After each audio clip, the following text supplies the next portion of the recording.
आज की ये वीडियो उन माता पिता के लिए जो अपने बच्चों को पूरा पूरा दिन फोन दे के रखते हैं और उन्हें ये नहीं पता होता कि उनके बच्चे फोन में क्या कर रहे हैं। आज की कहानी है इन 3 बच्चियों की, जिसमें से एक का नाम है निशिका, एक का नाम है प्राची और एक का नाम है पाखी। इस स्टूल पे चढ़ के तीनों बच्चियां एक एक कर अपनी जान दे देती हैं और किसी को पता भी नहीं चलता आखिर क्यों। तभी तीनों बेटियों के माँ बाप दरवाजा तोड़कर कमरे के अंदर आते हैं कि आखिर क्यों तीनों बेटियां ऊपर से कूद के अपनी जान दे रही हैं। अंदर जाके सच का खुलासा होता है और फिर माँ बाप बहुत रिग्रेट करते हैं कि आखिर हमने अपनी बेटियों को फोन क्यों दिया। ये कहानी है गाजियाबाद की, जहाँ ये तीनों बेटियां 907 फ्लैट नंबर में रहती हैं। इन बच्चियों के पिता का नाम है चेतन। जब इन्होंने शादी की थी तो इनकी पहली पत्नी से इनको बच्चे नहीं हो रहे थे, इसलिए इन्होंने अपनी ही साली से शादी कर ली। साली के साथ इनकी 2 बेटियां होती और शादी के कुछ सालों बाद उनकी पहली बीवी को भी एक बेटी हो जाती है। पुलिस की जांच के दौरान उनके पिता बताते हैं कि एक कोरियन गेम ने उनकी तीनों बेटियों की जान ले ली। मैंने भी सोचा लूडो चल रही है, हम भी खेलते हैं, लूडो खेलते हैं, वजह से पैसे भी लगा के खेलते हैं, बेट भी लगाते। मैंने वैसे ही कुछ गेम होगा कोरियन का, मुझे क्या पता, तो टास्क वाला गेम था।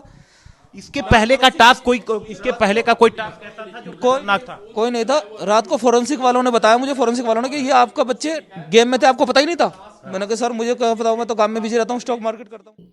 ये सुन के पुलिस और पड़ोसी दोनों शॉक्ड रह जाते हैं। आखिर एक गेम बच्चियों की जान कैसे ले सकता है। पुलिस ने फोन चेक किया तो उसमें था कि तुम्हें 50th टास्क दिया जा रहा है, जाकर अपनी जान ले लो। तो कहानी की शुरुआत यहाँ से होती है कि उनके पिता बताते हैं कि मेरी तीनों बेटियों को एक कोरियन लव गेम है, उसको खेलने के वे तीनों बहुत ज्यादा एडिक्टेड थी। वो ये गेम कभी अपनी मम्मी के फोन से तो कभी मेरे फोन से छुपा छुपा कर खेलती थी, और जब पेरेंट्स उससे फोन लेते थे तो वो उनको उल्टा जवाब देती थी और अपने आप को कमरे में बंद कर लेती थी। आप ये पेज देखिए, इसमें एक इमोजी बना हुआ है जिसमें लिखा है सॉरी मम्मी सॉरी पापा। ये गेम हमारी जिंदगी बन चुका है, हम इस गेम को नहीं छोड़ सकते। ये तीनों लड़कियां जिनकी उम्र 16, 14 और 12 साल है, इन तीनों को जिंदगी के बारे में कुछ नहीं पता, फिर ये गेम इनकी जिंदगी कैसे बन सकता है। ये तो सिर्फ एक पेज है, ऐसी एक पूरी डायरी है जो पुलिस के हाथ लगी। अब चलिए एक बार इन लड़कियों के कमरे में चलते हैं, जो कि सारा पूरी तरह से बिखरा हुआ है। ये देखिए, बच्चों ने लिखा है make me a heart of broken, मतलब इससे पता चलता है कि वो तीनों मेंटली बहुत ज्यादा डिस्टर्ब थी। कई जगह लिखा है आई एम अलोन, मतलब इसको देख के लगता है कि वो अपने आप को बहुत बेचारी टाइप ट्रीट कर रही थी, और ये लिख के उन्होंने इसको काट भी रखा है।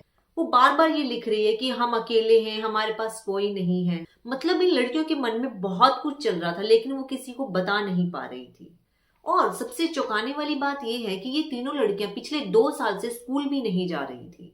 जब उनके पिता से पूछा गया कि आप अपनी बच्चियों को स्कूल क्यों नहीं भेजते थे, तो वो कहते हैं कि ये पढ़ाई नहीं करती थी, इनका पढ़ाइयों में मन ही नहीं लगता था।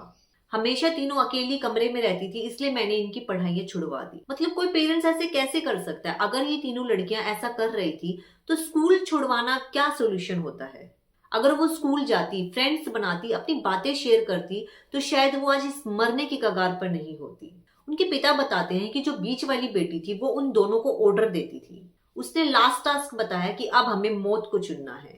आपको ये सुनकर हैरानी होगी, ये तीनों बच्चियां साथ ही टॉयलेट जाती थी, साथ ही सोती थी और साथ ही खाना खाती थी। हालांकि ये नहाती भी साथ ही थी। अब सवाल ये उठता है कि क्या सच में बच्चियों की जान इस गेम की वजह से गई है, या मैटर कुछ और ही है? क्यों नहीं इनके फोन का एडिक्शन दूर किया? और फिर वो इसके ऊपर बैठे और 1-2 बार ऐसे किया, तो मैंने बोला कुछ अजीब है। फिर उसको कोई आके चिपक गया।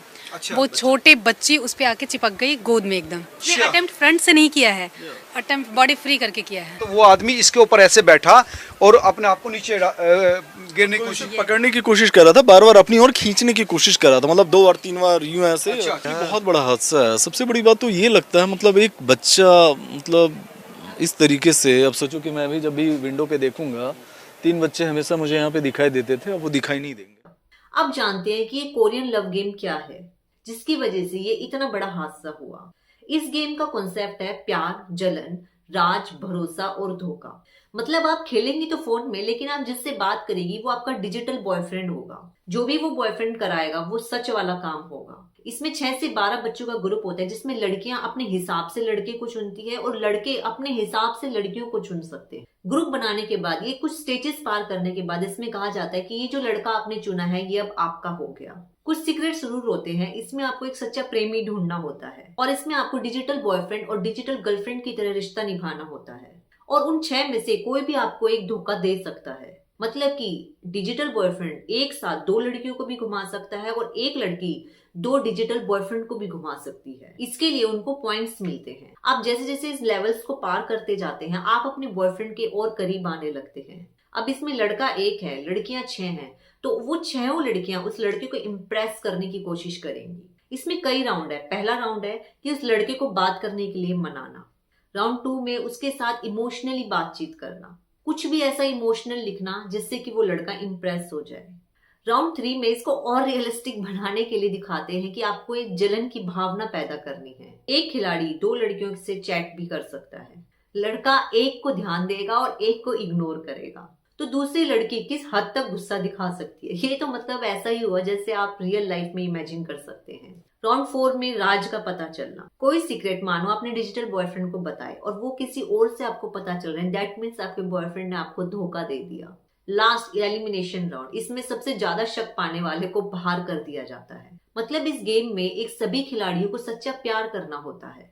मतलब आप सोच सकते हैं कि ये गेम किस हद तक बच्चों के माइंड के साथ खेल रहा है, उनका भविष्य खराब करता है। ये बहुत डीप गेम है, बहुत अंदर तक तो नहीं जा पाऊंगी, पर मोटा मोटी इस गेम का यही कॉन्सेप्ट है, जो कि जो टीनेज ग्रुप के बच्चे होते हैं ये इस गेम की तरफ बहुत ज्यादा अट्रैक्ट होते हैं। और ये गेम इतना ज्यादा पॉपुलर है क्योंकि ये बच्चों के माइंड और उसके इमोशंस के साथ खेलता है। बच्चे असली प्रेमी को फोन में ढूंढते हैं और उनको सपनों में इमेजिन करते हैं। एज के ग्रुप के बच्चे फोन को ही अपनी असली दुनिया मानते हैं।